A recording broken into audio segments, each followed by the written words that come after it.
Hello बच्चों, welcome to एसराय mathematics. तो देखिए, हमने पिछले वीडियो में जीएसके 2 सेट 4 टर्म 1 के स्टैंडर्ड पेपर के क्वेश्चन नंबर 1 to 10 तक किया था। आज हम लोग क्वेश्चन नंबर 11 to 20 सॉल्व करेंगे इस वीडियो में। देखिए, क्वेश्चन नंबर 11 है आपका स्क्रीन पे। देखिए क्वेश्चन क्या है। क्वेश्चन नंबर 11 है, two lines are given to be parallel. The equation of the lines is 3x minus 2y equal to 5। एक इक्वेशन आपको गिवन है 3x minus 2y equal to 5। तो कह रहा है the equation of the second line can be. तो कह रहा है इस इक्वेशन का सेकेंड लाइन क्या होगा जिससे दोनों लाइन्स क्या है, पैरेलल। तो पैरेलल का कंडीशन क्या होता था, अगर दो लाइन्स पैरेलल होती थी तो उसका कंडीशन होता था कि a1/a2 आपका इक्वल होगा b1/b2 की, और ये इक्वल नहीं होगा c1/c2 की। ये क्राइटेरिया होता था पैरेलल लाइन्स के लिए। तो देखिए, आपका ऑप्शन मैच कराएंगे तो सी वाला ऑप्शन है आपका -12x plus 8y equals to 7। देखिए, आप जब रेशियो लेंगे 3/-12 और -2/8 का, तो ये क्या हो जाएगा, 3 1 जा 3, 3 4 जा 12, 2 1 जा 2, 2 4 जा 8। और जब इसका रेशियो लेंगे तो ये क्या हो जाएगा, 5/7। तो आप देख सकते हैं कि -1/4 इक्वल है -1/4 के, और ये इक्वल नहीं है 5/7 के। इसका मतलब ये दोनों लाइंस आपस में क्या है, पैरेलल। इसका मतलब आपका ऑप्शन नंबर सी क्या है, करेक्ट है। ठीक है, चलिए बच्चों क्वेश्चन नंबर 12 की ओर चलते हैं। क्वेश्चन नंबर 12 आपके स्क्रीन पे है, 3 vertices of a parallelogram ABCD are A14, B-23 and C58। The coordinate of the fourth vertex E. देखिए, आपको ऑर्डिनेट पूछा है फोर्थ वर्टेक्स के ऑर्डिनेट का। देखिए, कोई आपका पैरेललोग्राम है ABCD। ये देखिए आपका पैरेललोग्राम है A, B, C और D। कह रहा है A का पॉइंट आपका क्या है 1 4, B पॉइंट आपका है -2 3, C पॉइंट है आपका 5 8। पूछ रहा है D पॉइंट का ऑर्डिनेट क्या होता है। तो हम मान लेते हैं D पॉइंट का जो कोऑर्डिनेट है वो x, y है। अब देखिए, यहाँ से एक पैरेललोग्राम की प्रॉपर्टीज़ होती है कि पैरेललोग्राम के जो डायगोनल्स होते हैं वो बाइसेक्टर होते हैं। इसका क्या मतलब, जो पैरेललोग्राम्स के डायगोनल्स हैं, ये मान लीजिए ये इंटरसेक्ट करते हैं किसी पॉइंट O पे। इसका मतलब ये है कि AO और OC इक्वल होगा, OD और BO इक्वल होगा। इसका मतलब कि BD का जो मिड पॉइंट होगा आपके AC के मिड पॉइंट के क्या होगा, इक्वल होगा। इसका मतलब क्या है कि मिड पॉइंट ऑफ AC आपका इक्वल होगा किसके, मिड पॉइंट ऑफ BD के। किसके, मिड पॉइंट ऑफ BD। अब देखिए, AC का मिड पॉइंट क्या होगा आपका, AC का मिड पॉइंट होगा 5 + 1 या 1 + 5/2 और 4 + 8/2। ठीक है, और ये इक्वल होगा किसके, BD के मिड पॉइंट। BD का मिड पॉइंट क्या होगा, देखिए x, अब यहाँ पे प्लस करेंगे तो ये माइनस है, तो x - 2 हो जाएगा, x - 2/2 और 3y + 3/2। जब आप यहाँ से इसको कंपेयर करेंगे तो ये आपका 6/2 इक्वल हो जाएगा x - 2/2 के, एंड 12/2 आपका इक्वल हो जाएगा y + 3/2 के। ठीक है, देखिए 2 से 2 डिवाइड करा लीजिए, तो 6 इक्वल टू कितना आ गया आपका x - 2, एंड 2 से 2 डिवाइड करा देंगे तो 12 इक्वल टू आपका हो गया y + 3। तो यहाँ से x की वैल्यू आपकी आ जाएगी 6 + 2 एंड y की वैल्यू आपकी आ जाएगी 12 - 3। तो देखिए, x की वैल्यू 8 आ गई और y की वैल्यू कितनी आ गई, 9। तो हमें फोर्थ वर्टेक्स D का वर्टेक्स पता चल गया। फोर्थ वर्टेक्स क्या है आपका 8, 9। लेकिन यार उसने फोर्थ वर्टेक्स नहीं पूछा है, उसने इसका ऑर्डिनेट पूछा है। तो आप जानते हैं इसको क्या बोलते हैं, अब्सीसा, और इसको क्या बोलते हैं, ऑर्डिनेट। जो x वाला होता है उसको अब्सीसा, और जो y वाला होता है उसका क्या बोलते हैं, ऑर्डिनेट। तो आपने ऑर्डिनेट पूछा है, तो आप इसका मतलब आपका ऑप्शन नंबर बी क्या होगा, करेक्ट होगा। देखिए, क्वेश्चन नंबर 13 है आपका स्क्रीन पे। क्वेश्चन है, in triangle ABC and triangle DEF। दो ट्रायंगल आपको गिवन है, triangle ABC and triangle DEF, जिसमें आपको गिवन है कि एंगल F जो है वो आपका इक्वल है एंगल C के, एंगल B जो है वो इक्वल है एंगल E के। ट्रेंगल है आपके, एक ट्रेंगल देखिए, एक ट्रेंगल आपका ए बी सी है और एक ट्रेंगल आपका डी ई एफ है। एक ट्रेंगल है आपका ए बी सी और दूसरा का ट्रेंगल है आपका डी ई एफ। इसमें आपको गिवन है कि एंगल एफ जो है एंगल सी के इक्वल है। एंगल एफ जो है यार एंगल सी के इक्वल है और एंगल बी जो है वो आपका एंगल ई के इक्वल है, मतलब ये वाला एंगल। अब देखिए एंगल बी एंगल ई के इक्वल है, एंगल एफ आपका एंगल सी के इक्वल है। तो ये दोनों ट्रेंगल ए सिमिलरिटी, आप जानते होंगे सिमिलरिटी का एक क्राइटेरिया होता है ए सिमिलरिटी। इस क्राइटेरिया से ये दोनों ट्रेंगल आपस में क्या हो गए हैं, सिमिलर हो गए। लेकिन उसने थर्ड भी आपको पूछा है, ए बी जो है वो हाफ है डी ई का। इसका मतलब डी ई की साइड जो भी होगी ए बी उसका हाफ होगा। जैसे मान लीजिए डी ई की साइड आपका मान लीजिए कोई एक्स है तो ए बी आपका क्या हो जाएगा x/2। अब देखिए अगर ये साइड इस साइड के इक्वल होता तो आपका साइड एंगल और साइड एंगल साइड से ये क्या होता, कॉन्ग्रेंट होता। लेकिन ये इक्वल नहीं है। इसका मतलब ये जो दोनों ट्रेंगल हैं वो आपस में क्या हैं, सिमिलर हैं बट नॉट कॉन्ग्रेंट।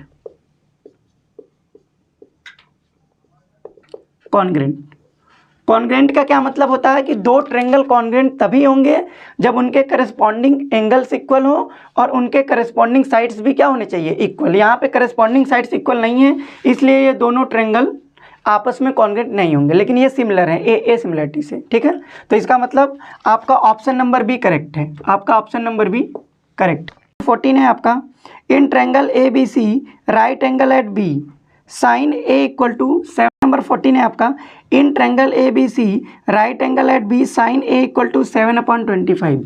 करा कि कोई ट्रेंगल ए बी सी है, ये आपका ट्रेंगल है ए बी और सी। कह रहा है बी पे राइट एंगल है, आपका बी पे क्या है, राइट एंगल, और आपको गिवन है साइन ए इक्वल टू 7/25। 7/25 तो साइन ए बराबर क्या होता है आपको पता है, साइन ए बराबर होता है परपेंडिकुलर अपॉन हाइपोटेनस। अगर ये ए की बात करें तो ए के रिस्पेक्ट में परपेंडिकुलर आपका क्या होगा, बी सी।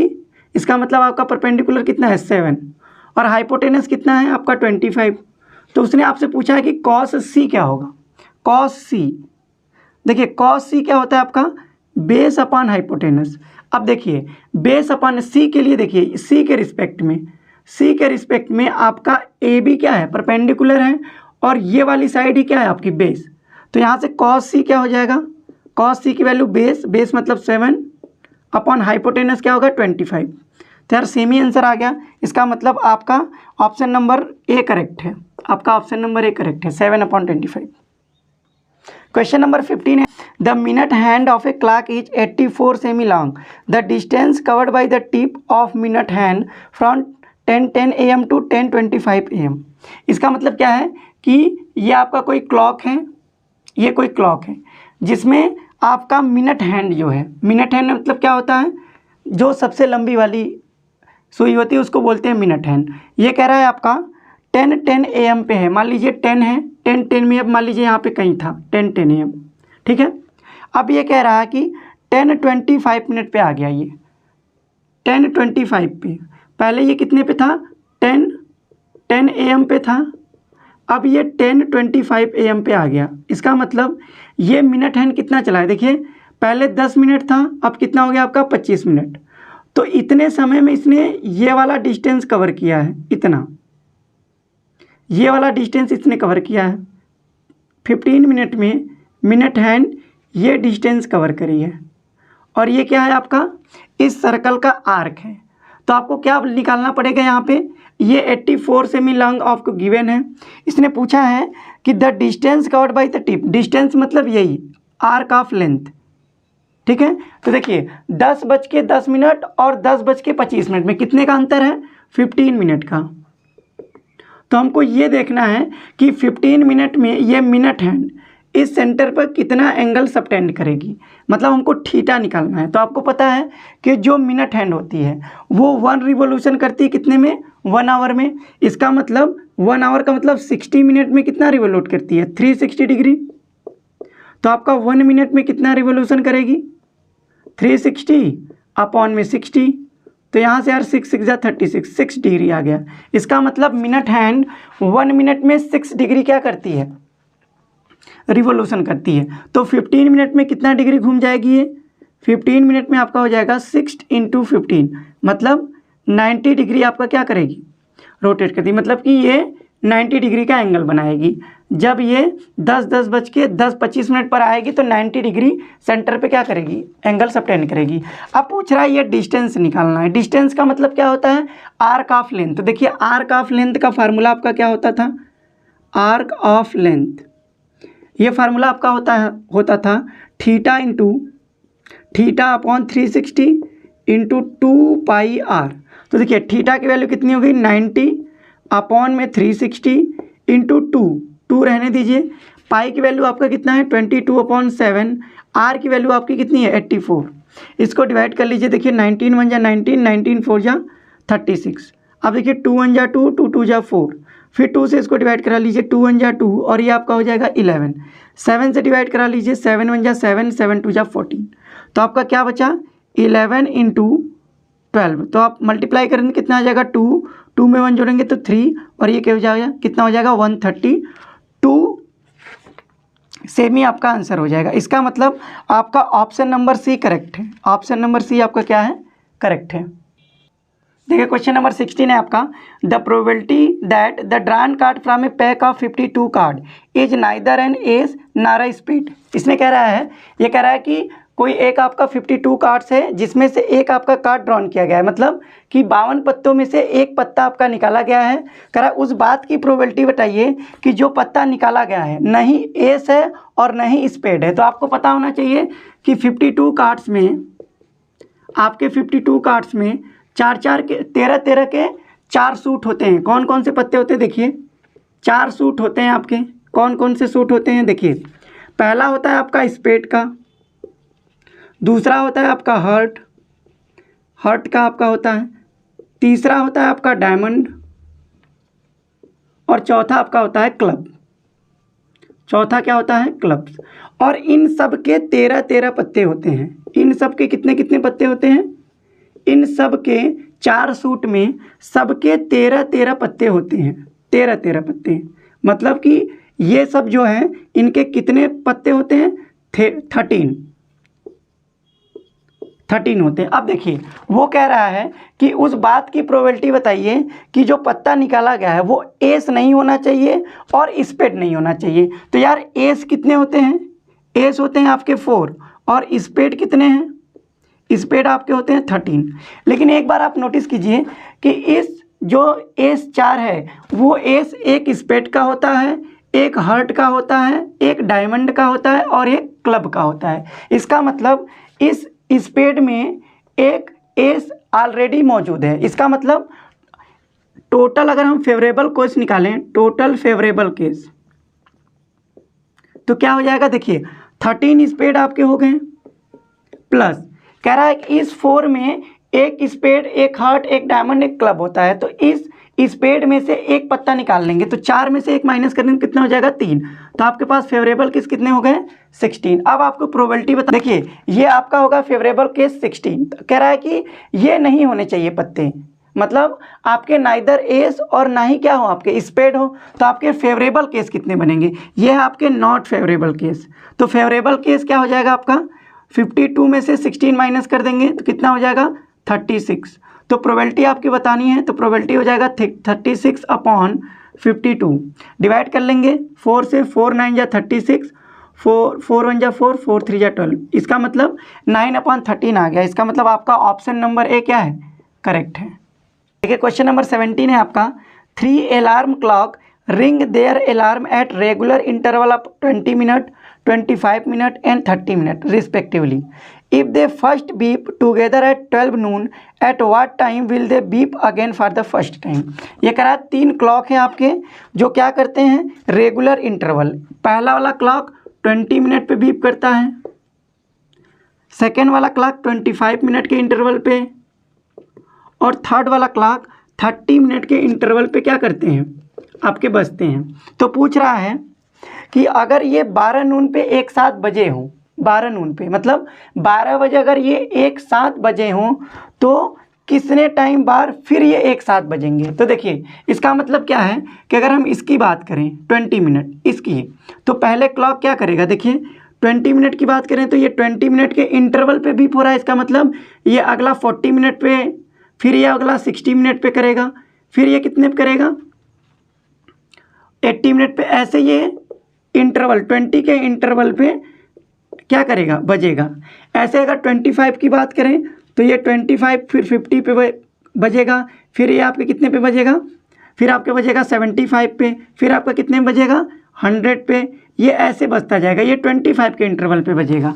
और ये 30 मिनट के इंटरवल पे, देखिए तीसरा आपका 30 मतलब ये पहले 30 पे है तो फिर कितने पे बजेगा 60 पे, फिर उसके बाद कितने बजेगा 90 पे, मतलब हर 30 मिनट के इंटरवल पे ये क्या करेगा आपका बजेगा। तो ये पूछ रहा है कि ये तीनों एक साथ फिर से कब बजेंगे। तो इसका मतलब क्या करना है, इसका हमको एलसीएम लेना है। इन तीनों का क्या लेना है, एलसीएम। तो यार एलसीएम ले लेंगे 20, 25 और 30। एलसीएम आपका कितना हो जाएगा, 2 से डिवाइड करेंगे तो 10, 25 और 15, फिर 2 से डिवाइड करेंगे तो 5, 25, 15, अगर 3 से डिवाइड करेंगे तो ये 5, 25 और 5, अगर 5 से डिवाइड कर लेंगे तो 1, 5, 1, अब 5 से डिवाइड कर लेंगे तो कितना आ जाएगा 1, 1, 1। तो यार अपना एलसीएम आ गया। एलसीएम क्या आ गया, 2 × 2 × 3 × 5 × 5। एलसीएम देखिए क्या आ जाएगा, 2 2 जा 4, 3 और 25, 25 4 जा कितना हो गया 100, 100 में 3 का मल्टीप्लाई करेंगे तो कितना आ जाएगा 300 मिनट आ गया। 300 मिनट आ गया। अगर आप इसको आवर में बदलेंगे तो क्या करेंगे, 300 को 60 से डिवाइड करा लेंगे, कितना आ जाएगा 6 5 जा 30, मतलब 5 आवर। इसका मतलब ये जो बेल है आपके 5 आवर बाद फिर बजेंगे एक साथ। इसका मतलब अभी कितने पे बजे थे 12 नून पे, तो इसमें 5 घंटा ऐड करेंगे तो कितना बच जाएगा 5 AM, मतलब 5 PM पे ये आपके फिर एक साथ बजेंगे। इसका मतलब आपका ऑप्शन नंबर सी क्या होगा, करेक्ट होगा।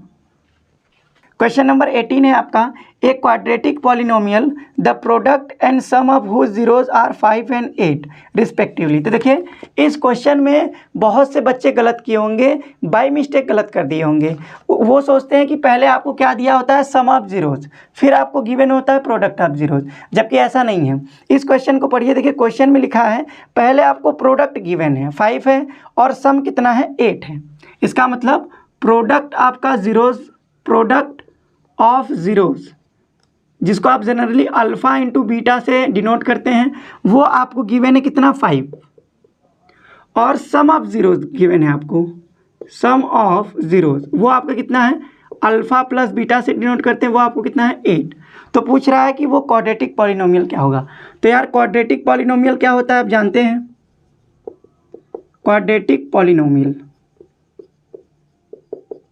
ये आपका होता है कि x² minus sum of zeros, मतलब alpha plus beta x plus product of zeros, मतलब alpha into beta.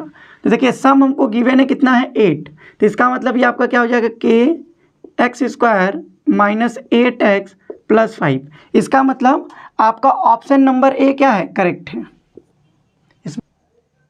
Question number 19 है आपका, points a -1, y and b 5, 7 lie on a circle with center O 2, -3y, then the value of y। कह रहा है कि कोई circle है, ये आपका कोई सर्कल है जिसका सेंटर O आपको गिवन है। सेंटर O कितना है आपका 2, -3y, और 2 पॉइंट आपको गिवन है। मान लीजिए लेटेस्ट ये पॉइंट A है और ये पॉइंट आपका क्या है B है।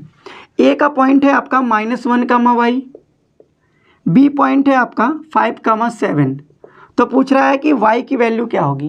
तो आपको पता है कि सर्कल के सरकमफेरेंस पे और उसके सेंटर पे जो लाइन मिलाएंगे वो उसका रेडियस होता है। इसका मतलब अगर हम OA और OB को ज्वाइन करें तो ये आपका क्या बनेगा, रेडियस बनेगा सर्कल का। तो आपको पता है कि सर्कल के रेडियस क्या होते हैं, इक्वल होते हैं। इसका मतलब हमको यहाँ पे ये यूज करना है कि O A equal to O B. O equal to A B इसलिए क्योंकि सर्कल के रेडियस क्या होते हैं, इक्वल होते हैं। अब आप यहाँ का डिस्टेंस फार्मूला लगा देंगे। 2 पॉइंट्स आपको गिवन है, डिस्टेंस फार्मूला लगाना है, ठीक है। तो देखिए डिस्टेंस फार्मूला जब लगाएंगे तो आपको क्या आ जाएगा, रूट आ जाएगा। तो आप इसका स्क्वायरिंग कर लीजिए। तो मतलब ओ ए का square equals to O B का स्क्वायर। इसका मतलब देखिए अब आप 5 में से 2 माइनस करेंगे तो कितना होगा, 5 माइनस 2 का होल स्क्वायर प्लस 7 में से -3 करना है तो 7 माइनस 3y का क्या होगा, होल स्क्वायर इक्वल्स टू, ये आपका क्या होगा, -1 माइनस 2 का whole square plus y minus 3y का होल स्क्वायर, मतलब y माइनस 3y का होल स्क्वायर। अब देखिए यहाँ पे 5 माइनस 2 कितना होगा, 3 का होल स्क्वायर कितना हो गया, 9 प्लस देखिए 7 और माइनस माइनस क्या आ जाएगा आपका प्लस, मतलब 7 प्लस 3y का क्या हो गया ये होल स्क्वायर इक्वल्स टू, ये देखिए क्या होगा -1 -2 -3 होगा, -3 का स्क्वायर कितना होगा 9 प्लस ये आपका क्या हो जाएगा y, अब माइनस माइनस क्या हो जाएगा प्लस, तो y प्लस 3y कितना हो गया 4y का होल स्क्वायर। देखिए 9 से 9 डिवाइड हो जाएगा तो आपका क्या बचा 7 प्लस 3y का whole square equals to 4y का होल स्क्वायर। अब देखिए आपको कैसे सॉल्व करेंगे, या तो आप यहाँ पे a प्लस बी का होल स्क्वायर लगा दीजिए या इसका स्क्वायर रूट ले लीजिए। लेकिन ध्यान से देखिएगा जब आप इसका स्क्वायर रूट लेंगे तो उधर साइड में प्लस माइनस आएगा। अगर आप इसका स्क्वायर रूट लेंगे तो ये इस प्रकार से आ जाएगा 7 plus 3y equal two plus minus 4y। तो देखिए यहाँ से क्या आ गया आपका, अगर हम प्लस लें तो 7 प्लस 3y इक्वल टू क्या आ जाएगा आपका 4y। तो यहाँ से y को उधर भेज दीजिए तो 7 equal to 4y minus 3y, इसका मतलब 7 इक्वल टू y। एक y की वैल्यू आपको क्या आ गई 7। अगर यहाँ पे आप माइनस यूज करते हैं तो आपका क्या हो जाएगा, देखिए अगर आप माइनस यूज करेंगे तो ये आपका होगा 7 plus 3y equals to -4y। अब आप 3y को उधर ट्रांसपोज करेंगे तो 7 equal to -4y minus 3y, तो यहाँ से 7 इक्वल टू -7y आ जाएगा। y को यहाँ पे डिवाइड करा लीजिए तो 7 को यहाँ पे डिवाइड करा लीजिए तो y इक्वल टू आ जाएगा 7 अपॉन -7, 7 से 7 डिवाइड हो गया तो y की वैल्यू -1 आ गई। इसका मतलब y का आपका 2 वैल्यू आया, y की वैल्यू आपकी आई एक -1 और एक आई 7। तो यार आपका ऑप्शन नंबर बी क्या है, करेक्ट है आपका। देखिए क्वेश्चन नंबर 20 है जो कि सेक्शन ए का लास्ट क्वेश्चन है। क्वेश्चन 20 है आपका, given that sec theta equal to √2 the value of 1 plus tan theta upon sine theta. आपको गिवन है कि सेकेंड थीटा मतलब सेक थीटा की वैल्यू कितनी है √2। तो यार सेक थीटा कितने की वैल्यू √2 होती है, अगर आपको नहीं पता है तो अगर इसका रेसिप्रोकल करेंगे तो क्या आएगा cos theta equal to 1 upon √2। अब थीटा की वैल्यू कितनी होगी 45 डिग्री, यहाँ पे इसका मतलब थीटा कितना है 45 डिग्री। तो आपको पूछ रहा है कि 1 plus tan theta upon sine theta किसके इक्वल होगा। यार थीटा की वैल्यू यहाँ पे पुट कर लीजिए तो क्या हो जाएगा 1 प्लस tan 45 अपॉन साइन 45। तो देखिए tan 45 की वैल्यू कितनी होती है आपकी 1, तो ये आपका आ जाएगा 1 प्लस 1 अपॉन साइन 45 कितना होता है 1 अपॉन √2। 1 में 1 ऐड करेंगे तो 2 हो जाएगा 2 अपॉन 1 अपॉन √2। अब देखिए ये कोई आपका इंटीजर है और उसमें फ्रैक्शन से डिवाइड कर रहे हैं तो ये √2 आपका कहाँ चला जाएगा न्यूमरेटर में, इसका मतलब ये आपका आ जाएगा 2√2 हो जाएगा। इसका मतलब आपका ऑप्शन नंबर ए करेक्ट है, ठीक है आपका ऑप्शन नंबर ए करेक्ट।